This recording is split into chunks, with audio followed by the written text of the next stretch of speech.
welcome back to my channel. So this is Forensic Educator. I hope you all are well and good. So let's start the video. तो आज का हमारा topic है footwear and tyre track analysis. तो आज हम footwear और tyre track analysis के बारे में पढ़ेंगे. The under estimated impression evidence. तो these are the under estimated impression evidence. ज़्यादा इसके बारे में बात नहीं की जाती है, but this is also a crucial evidence to solve cases. तो सबसे पहले वाई इंप्रेशन मैटर क्यों करते हैं. The other identifier. While DNA or fingerprints can identify a person, footprints and tire tracks identify where they were, how they moved and what they wore or drove.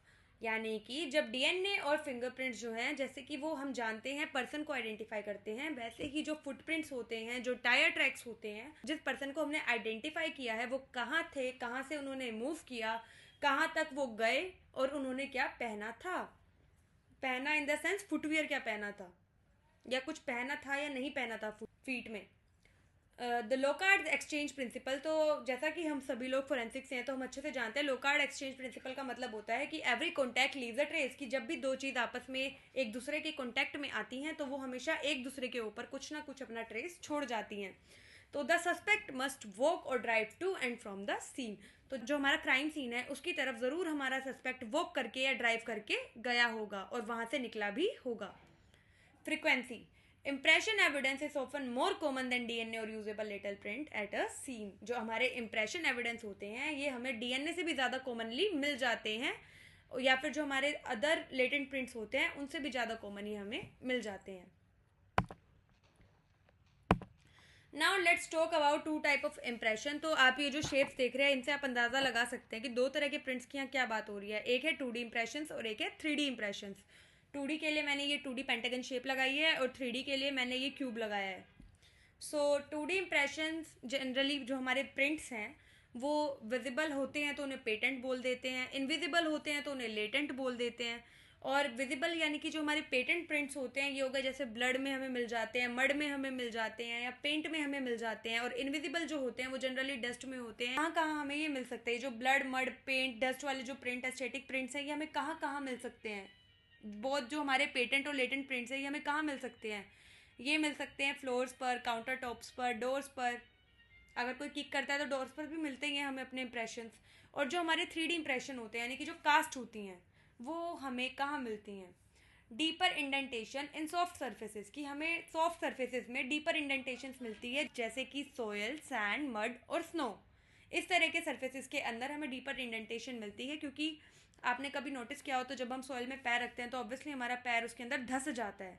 तो धंसता क्यों है, क्योंकि soil एक soft surface है, जो मिट्टी होती है वो एक सॉफ्ट सरफेस है. तो उसकी वजह से जो हमारा पैर है उसके अंदर धंस जाता है और उससे डीपर इंडेंटेशन आती है. Moving to the next. तो यहाँ मैंने 4 तरह के प्रिंट्स लगवाए हैं ताकि हम समझ पाए anatomy of a class characteristic की एनाटॉमी को समझने के लिए. सबसे पहले हम समझ रहे हैं कि क्लास कैरेक्टरिस्टिक क्या है. तो क्लास कैरेक्टरिस्टिक की डेफिनेशन है कि measurable features of an item that indicate a restricted group not individual identity. कि जो क्लास कैरेक्टरिस्टिक होती है एक पर्टिकुलर ग्रुप में मिल जाती है, ना कि सिर्फ एक सिंगल पर्सन में. क्लास कैरेक्टरिस्टिक डिटरमाइन की एक ग्रुप के बारे में यहाँ पर बात हो रही है, किसी इंडिविजुअल आइडेंटिटी के बारे में नहीं हो रही. तो जब भी हम क्लास कैरेक्टरिस्टिक की बात करें तो हमें ग्रुप को आइडेंटिफाई कर रहे हैं. फुटवेयर केस में हमारे पास एग्जांपल्स है ब्रांड, मॉडल, साइज और जनरल ट्रेड पैटर्न. ब्रांड जैसे नाइकी, एडिडास, मॉडल जैसे एयर जॉर्डन और स्टैन स्मिथ. और उसके बाद साइज हो गए जैसे कि यूएस साइज 10, 8, 7 कुछ भी हो सकता है. जनरल ट्रेड पैटर्न जो होते हैं सर्कुलर पैटर्न्स होते हैं.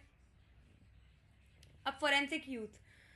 इसका फोरेंसिक में यूज़ यही है कि जो पैटर्न हमें मिला है उसको यूज़ करके हम जो सस्पेक्ट का शू है उसको एक्सक्लूड कर सकते हैं इमीडिएटली. मतलब अगर हमारा जो पैटर्न हमें मिला है एविडेंस के तौर पर, अगर वो सस्पेक्ट के शू से मैच नहीं करता है तो हम एक्सक्लूड कर देंगे सस्पेक्ट को कि मे बी ये वहाँ प्रेजेंट नहीं था. नॉट होल बट एक हमें वो मिल जाएगा कि हाँ शायद ये वहाँ ना हो. बाकी सभी एविडेंसेस से मिलकर ही एक कंक्लूजन पे आया जाता है. Then there is anatomy of an individual characteristic, accidental marks.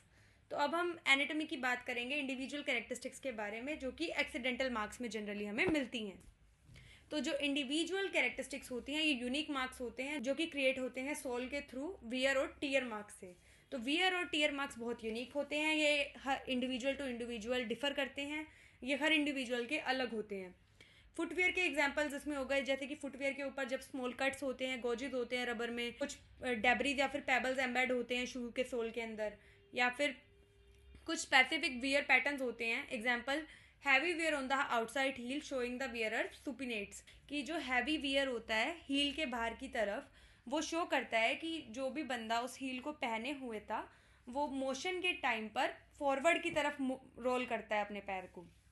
तो अब इसका फोरेंसिक यूज़ क्या है? इंडिविजुअल कैरेक्टरिस्टिक का मेन फोरेंसिक यूज़ यही है कि to positively match a specific shoe to a crime scene print, कि हम एक स्पेसिफिक शू को क्राइम सीन के प्रिंट से मैच कर पाएँ। और गाइज इसमें एक चीज़ और है कि जैसे अगर हमें किसी के शू में कोई डेब्रीज मिल जाती हैं, पेबल्स या सॉइल मिल जाती है, तो हम उससे भी आइडेंटिफाई कर सकते हैं कि क्राइम सीन पर वो डेब्रीज या वो सॉइल प्रेजेंट थी या नहीं। तो ये भी एक सस्पिशन क्रिएट कर सकता है। Then there is the gate analysis, what they don't see. So what is the gate analysis? Gate analysis में हम गेट पैटर्न की बात कर रहे हैं, जो कि जो क्रिमिनल है उसे चेंज नहीं कर सकता। गेट पैटर्न जो होता है वो बचपन से डेवलप होता है और it is also very unique people to people. तो there is some features of gait pattern. Gait pattern हम इसे बोलते हैं गाइज, ये जो फूट का पैटर्न है ना वॉक करते हुए, this is called gait pattern. तो इसमें क्या क्या मैटर करता है? सबसे पहले स्ट्राइड लेंथ। स्ट्राइड लेंथ होता है the distance between successive prints of the same foot, यानी कि तो ये डिस्टेंस है उन सक्सेसिव प्रिंट का जो कि सेम फूट के हैं। जैसे कि एक ये वाला प्रिंट और एक ये वाला प्रिंट, ये दोनों सेम फूट के प्रिंट्स हैं, एक फूट पीछे है और एक इससे सक्सेसिव है। तो इन दोनों के बीच का जो डिस्टेंस होगा, इससे हम पर्सन की हाइट इंडिकेट कर सकते हैं। स्ट्राइड लेंथ से हम पर्सन की हाइट इंडिकेट कर सकते हैं, और इन दोनों फुट के बीच का जो ये डिस्टेंस है इसको मेजर करते हैं स्ट्राइड लेंथ में। Then there is step length. Step length होती है जो अपोजिट फुट होते हैं उनके बीच का जो डिस्टेंस होता है। जैसे ये दोनों अपोजिट फीट हैं तो हम इनके बीच का जो डिस्टेंस है वो नोट करते हैं। अब वॉकिंग और रनिंग में the distance and pressure distribution change. जैसे बंदा, हम जैसे जानते हैं अगर बंदा वॉक कर रहा है तो वॉक करते हुए उसका एक नॉर्मल पैटर्न होगा। रन करते हुए जनरली जो लोग होते हैं वो लंबे कदम रखते हैं। So there may be changes and pressure accordingly. Then limbs और इंजरीज। अगर किसी के पैरों में कोई इंजरी या लिम्स होंगे तो अनइवन प्रेशर आएगा और एक अनइवन स्ट्राइड पैटर्न बनेगा।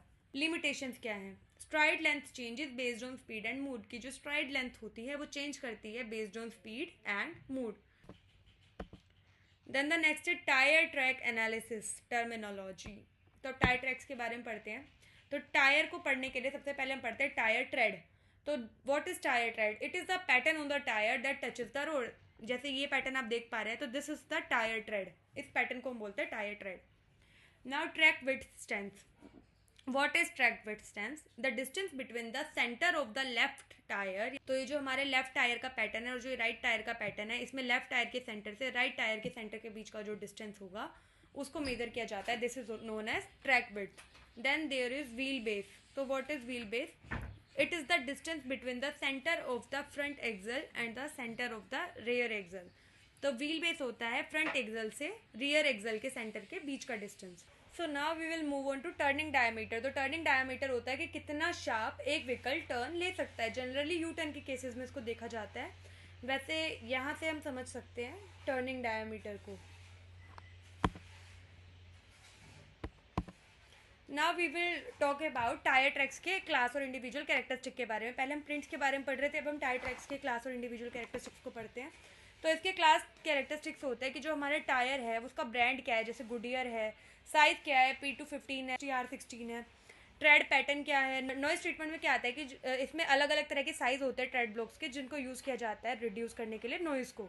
देन इंडिविजुअल कैरेक्टरिस्टिक्स में आ गए कि टायर के ऊपर कोई कट है, वियर पैचेस हैं अलाइनमेंट ख़राब होने के कारण, या फिर नेल्स के पंक्चर है, नेल यानी कीलों के पंक्चर्स हैं, या फिर कोई मिसिंग ट्रेड ब्लॉक है।